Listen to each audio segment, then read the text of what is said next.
I'd like to update you on the threats our country faces and the decisions this government is taking in response.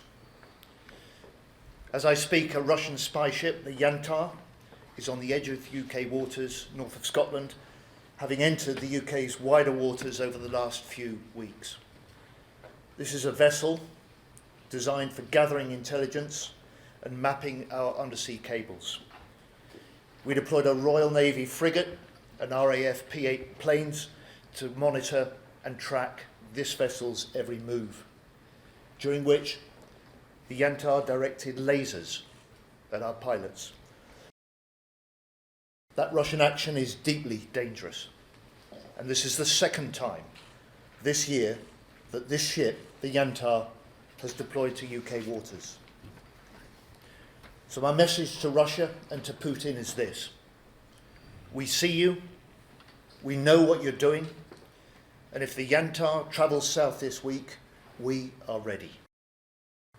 This is a new era of threat. It demands a new era for defence, an era of hard power, strong allies, and of sure diplomacy. And as the threat grows, Britain must step up, and we are.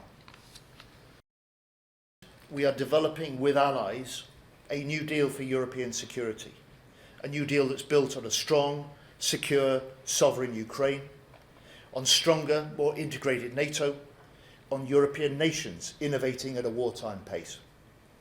Put simply, we're getting on with the job that the British people need us and elected us to do. And today, I can announce a new programme to build the factories for the future. 13 potential sites to manufacture the munitions and explosives, with construction and diggers in the ground set to start next year. 1.5 billion of new investment in this Parliament, creating over 1,000 new British jobs. To rearm Britain, to renew our industry, to raise the warfighting readiness of our armed forces. So on the Yantar, this is the second time in a year that it's entered UK waters. It is part of a Russian fleet designed to put and hold our undersea infrastructure and those of our allies at risk.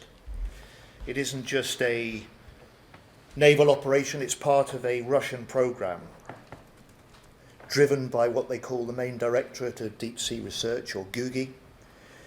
And this is designed to have capabilities which can undertake surveillance in peacetime and sabotage in conflict. Clearly, anything that impedes, disrupts or puts at risk pilots in charge of British military planes is deeply dangerous.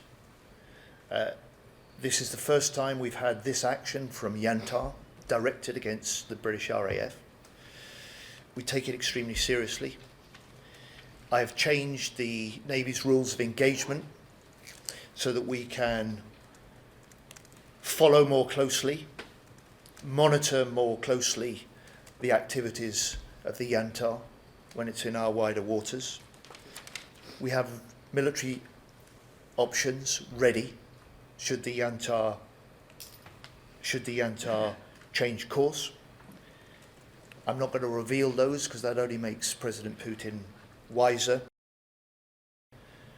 I just say to the Select Committee, the strength of NATO is not just about the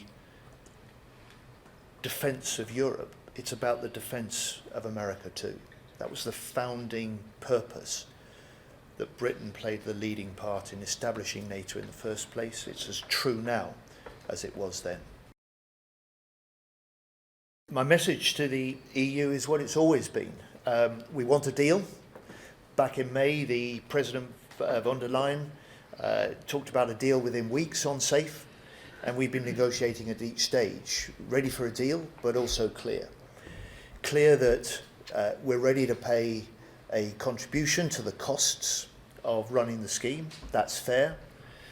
Ready to pay if there is good value for money for our taxpayers and our industry. And we've waited weeks within the negotiations for the chance to see the European proposals in some important areas. And for us, we're ready to be part of this scheme, but we're not ready to be willing at any price. And for us as the UK, we have an industry that's second to none in Europe. We will do these deals with other European countries. We will play our part in reinforcing European security. And we recognise that responsibility we have as Britain amongst European nations, particularly those in NATO, to play that role in future, and we will, in or out of SAFE.